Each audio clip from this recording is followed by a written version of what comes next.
కక్షలన్నున్నది ఎందుకురా మట్టిలోన కలువక తప్పదు రంగుల బంగులెందుకురా యాడవో ఈ ప్రాణమో ఎందుకింత ఆవేదనో కాలిపోయే ఈ కట్టెకే కక్షలంటూ ఎందుకురో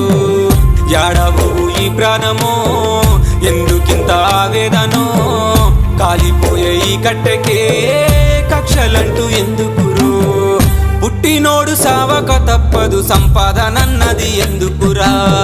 మట్టిలోన కలువక తప్పదు రంగుల బంగులెందుకురా